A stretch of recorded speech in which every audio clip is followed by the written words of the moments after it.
Scarlet and Violet cards are trash. Pokemon 151 is the only good set from Scarlet and Violet. Sword and Shield was better. Now, how many times have we heard our friends say that? And how does it link to the biggest mistake that you can make in Pokemon investing? Let's look into it today. Hey guys, it's Pokemonster here, back with another video. In today's video, I just want to explore the general sentiment around Scarlet and Violet, that it just isn't as good as Sword and Shield, and in some cases, people really don't like it. And in some ways, I can kind of see why, right? Because even in the latest set, there have been some really awful looking cards coming out, like this Surfer that I'm going to put up on the screen right now. I mean, who wants to pull that from a booster box, right? But in my opinion, some of the criticism that Scarlet and Violet is a little bit unwarranted and could be leading down people a path where they regret it in a few years. And guys, just before I get into the video, I am 9 subscribers away from 1300. Can we hit it in this video? If you do enjoy my content, please make sure to like, comment, and subscribe. So as a disclaimer, firstly, I'm not disrespecting anybody's opinions. A lot of my personal friends have this opinion and I totally respect it. I just want to put across my own opinion today. So it's fair to say that there isn't as much hype around Scarlet and Violet compared to Sword and Shield. And previously, a lot of people were using potentially the explanation that, we're still in the early parts of Scarlet and Violet. But to be fair to the people who don't like Scarlet and Violet, it is fair that we are like 2/3 of the way there towards the end of the generation already, right? So at this current point in time in Sword and Shield was when Evolving Skies, Chilling Reign, and Fusion Strike were coming out. Meanwhile, in the Japanese side, we have had 2 absolutely awful sets coming out in terms of Mask of Change and Night Wanderer. I mean, there are very few cards that I want to pull from there in terms of Pokemon SARs. However, I do think that some of the hate is a little bit unwarranted or has gone a bit too far. But the first thing that I want to point out before I go into what the biggest mistake is when people are saying that they miss Sword and Shield, and even I say I miss Sword and Shield, there are 2 things that could be causing you missing that, right? The first thing is the actual cards themselves. So obviously some people are comparing, the Moonbreon, the Rayquaza VMAX alt arts to some of the potentially poor choices that the Pokemon company has made in the Scarlet and Violet era. One example being the Archaludon SAR coming out in Paradise Dragona. The illustration just doesn't look there, and the consistency in the quality of the alt arts isn't there. So that is absolutely a valid criticism, and in some cases you have illustration rares that look better than SARs. The best example being the Groudon, right? So I totally take that on board. However, what I would like to say to those people is, are you just missing the cards, or are you missing the hype and the prices? And what drives the hype and the prices? So the first thing that drives the hype and the prices is obviously the quality of the cards. But the second thing, this is more like a philosophy or thinking thing, is I think there was a very specific set of circumstances that led to Sword and Shield absolutely exploding towards that Evolving Skies and afterwards era, which is the cough situation that we were all under, right? Don't forget that we were at a time when the whole base set hype was just happening in 2019, 2020, and this whole global situation was still happening around that time. That means that more people were stuck at home around Evolving Skies. So I do not think that when people say that SV is trash, they are only comparing the quality of the cards. They're also potentially missing out on the fact that these circumstances are very different, right? Because now, when we're in the SV era, that's when the whole globe has opened up again. People have more options to do things, and that's going to be the case going forward in future generations, fingers crossed. So it's not only the cards quality that are the difference, it also was a very specific set of circumstances that also led to a shortage in supply from Pokemon. They obviously fixed that later on. We saw the Silver Tempest and Lost Origin reprints coming out since then. Secondly, and I do think that this is probably something that more Pokemon investor type people talk about, is I do think a lot of these Scarlet and Violet cards are going under the radar or a bit underrated. So I'm just going to pop them all up on my screen as I keep talking right now. I do think that there are some fantastic cards, and they've really expanded on this whole storyboard concept. You think about the Gardevoir, you know, the 3 chains. You think about the Perrin SAR and the Hisuian Growlithe. Now, those cards on their own might not be worth as much as some of those VMAX alt arts, but when you combine them, they really look nice. And the final example of that is obviously the Latias and Latios pair. So Scarlet and Violet has done a really good job with those things. Obviously, some people might say that it lacks those top chases. I think that those top chases have just been moved into female trainer slash waifu cards. Obviously, personally, I'm not a waifu collector myself, but I do think there is still value and chase cards there. So what is the biggest mistake that people are making and can be making with Scarlet Violet?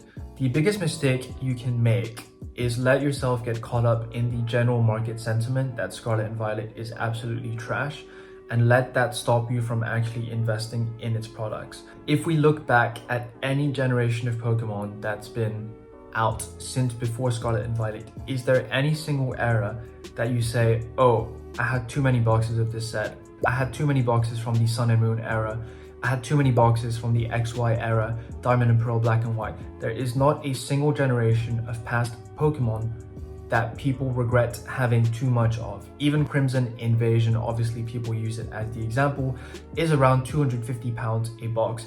Obviously, I don't think it's moved at all since then, but still that is pretty much double over what the selling price would have been. So just applying that perspective, even if you don't like Scarlet and Violet at the moment, just think, is there any generation before Scarlet and Violet that people regret having bought too much of? And I think the answer is no.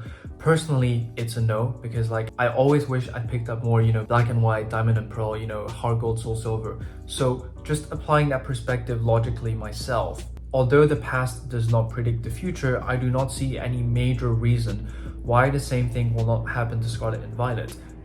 The current sentiment around Scarlet and Violet is that it's just not as good as Sword and Shield, and that may be true, but I think the gap between Scarlet and Violet and Sword and Shield has perhaps been overblown a bit, and I just worry that people are going to regret this in a few years when perhaps the market sentiment changes. And that is the most important thing to learn about Pokemon investing, is that people's sentiments or people's feelings around certain things can change. It's often true that there are things that people don't like at the time, which means that fewer people pick it up, that go up in value later on, specifically because no one was buying it at the time. Obviously, the chances of that happening in our current era, when there's PokeTubers like me covering it all the time and there's just way more awareness about investing, the chances of like you getting like a sleeper is a lot lower in my opinion. But I still think that over time people are going to appreciate Scarlet and Violet. In my opinion, there is just so much value for money in the boxes. In a Japanese booster box that you buy right now for like £20 or £30, so 25 bucks, 35 bucks, you get 3 guaranteed AR illustration rare cards plus an ace spec at the moment. When you compare that with Sword and Shield, you probably get like a standard VMAX or 2 in a Japanese box, but those ARs are really special. Now, they are considered bulk cards, but just in terms of like the artwork and what you can get in a box, I think Scarlet and Violet is way more even than Sword and Shield, which is almost all or nothing when you open those boxes. 2 more examples I want to bring up to really ram home the point about how sentiment changes. Do you remember that Sword and Shield set that followed Shining Fates that everyone said was absolutely trash and it would never go up? Battle Styles. Remember that in the context, people were saying that Battle Styles was trash because it was incomparable, like it was just so much worse than Shining Fates, right? But if you look at the Battle Styles booster box prices now, they're hitting like £115, £120. Look at those Shining Fates ETBs that people were saying, you know, were part of such a great set. They're still sitting at like £30, £35. And perhaps the biggest example, and don't roast me here, is Generation 3 of Pokemon, the EX era, right? Because the EX era, as people say, was probably one of the most unpopular or least demanded eras at the time. And look at how that has contributed to its massive popularity now. Now, I'm not saying at all that Scarlet and Violet is as good as the EX era, right? Definitely not, especially not with regards to the gold stars. And there are obviously different circumstances that apply to the EX era, such as it being printed in very, very low quantities to what we have today. But I do think it's a valid example again to show how people's feelings on something can change. And in fact, the mistake that people make is that they let their feelings change only when they see the price going up. If you just look, or if you try to look objectively, and I appreciate this is a subjective topic, Scarlet and Violet has so many sets with nice chase cards. If you look at Paldea Evolved, it's rammed home with like 10 to 15 SIRs on top of like 20 to 30 IRs that you can chase.